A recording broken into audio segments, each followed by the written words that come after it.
Hey, what's up you guys? SuperRaeDizzle here. Welcome back to my channel. And in today's video, we're getting messy. So if you followed me for a while now, you guys have probably seen my videos all about my favorite art supplies. And making a whole nother video about good art supplies would just get a little stale. So I'm thinking about today drawing an image using only supplies that I hate. And take note that everybody has different experiences, so if you want to try any of these things or if you like any of these things, keep doing it. You do you, boo-boo. And of course, I'm going to link all the supplies that I think are good that are of a similar price in the description box below. So don't worry, I got you, fam. And with that being said, let's just start the drawing. So today I'll be drawing a ladybug. And if you've been following my Instagram, then you'll know I've been kind of obsessed with drawing creepy crawlies lately. So of course, the first thing I'll need is paper. Now, I usually go for really heavy, thick paper, but I wanted to try something a little lighter.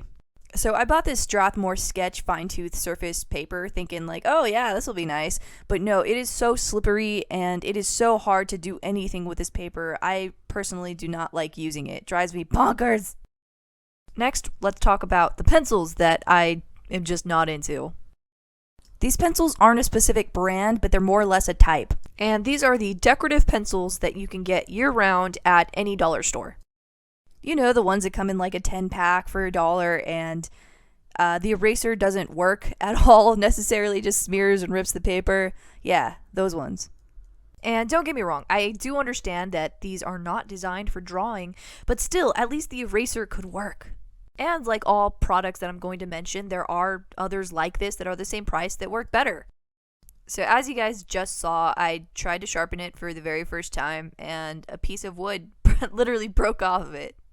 But that's okay, we're going to power through this and we're just going to do the thing. So as always, just like a normal drawing, start off with proportions. And you'll notice that I'm not erasing anything, and the reason for that is because just in case this eraser is one of the erasers that doesn't erase more than it smudges, I don't want to mess up my drawing just yet. But when I started erasing, I was actually pleasantly surprised. As you can see here, it's actually picking up all the stuff, which is pretty surprising because I'm very heavy-handed. I like to press down on everything I draw. I was that kid who always accidentally would press too hard and break their crayons. Well, upon further inspections, I noticed that, nope, it's pretty bad, and it indented into the paper, and there's no way that those indents are coming out. Again, I'm heavy-handed, I like to have thick paper, and this just isn't good. Just as a side note, a way to tell if your eraser is good or not is if it can withstand pressure. My theory with the decorative pencils is that the company spends all their money on the outside laser print rather than the actual functionality, which is fine if you want decorated pencils. But yeah, like I said, they're a big no-no when it comes to drawing for me, and I will have all of the alternatives that are the same price that work a million times better in the description box down below. But back to the drawing. So what I'm doing now is just filling in the proportions and just kind of adding a little bit more shadows. And with that being done, I think I'm ready for colored pencils. Now that it is time to color, we're going to use my least favorite colored pencils in the world. And these are the Liquimark 10-pack colored pencils that you can get for $1. To be honest, I don't even know where to begin, so here's a list.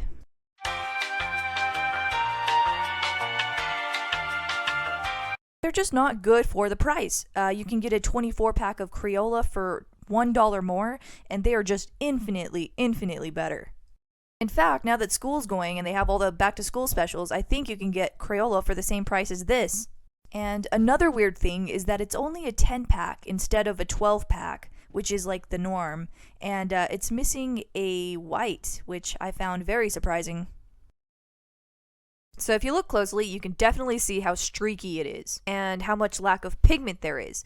Now, I'm only criticizing this not because it's a cheap brand, but because there are other brands who are the exact same price as this $1 brand who are infinitely better.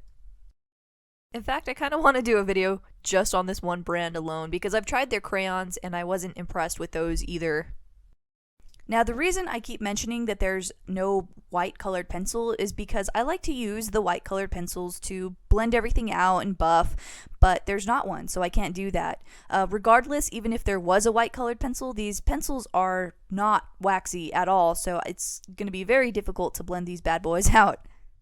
So let's do a comparison real quick. This is a Prismacolor colored pencil, which is a pretty good colored pencil. As you can see, it's very, very pigmented. Next up, we got the one that I'm currently using, the Liquid Mark. And as you can see, it's kind of tearing up the page. So I did a bit of blending for both, and as you can see, the Liquid Mark smears. There's a giant finger mark going straight above it. It is very sheer, but it is there, and I don't think that should be happening.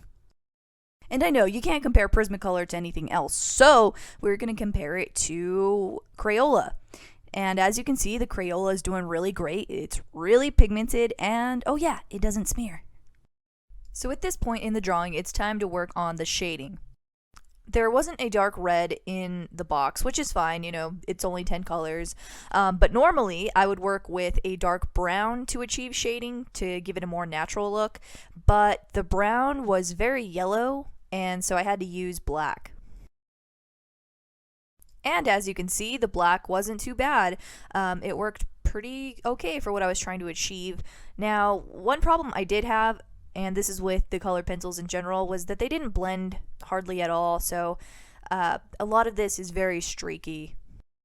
And one part I was pleasantly surprised with was adding in the shadows with the colored pencil, and I think the reason it was so easy to add in those shadows is because there's this is so bad, but there's not a lot of pigment in the black, so it worked really nice for just like a nice little dash of shadow. And the only thing left to do now is just clean up and hope for the best. Okay, so here is the final color corrected image of the ladybug. If I had to summarize this into 2 words, it would be hot mess. And just for some goofs, I thought I'd recreate this image using materials that I do like just to see the difference. And there's obviously no competition here. So I guess my main point here is try out different supplies that you do like, find things that you don't like, and just try everything out and use what works best for you. Anyway, ladies and gentlemen, thank you so much again for watching this video. I love you guys so much, and if you want to keep up with my current artwork and see everything that I've ever painted or drawn, you can find my Instagram here. And with that being said, I love you guys, and I'll see you next video.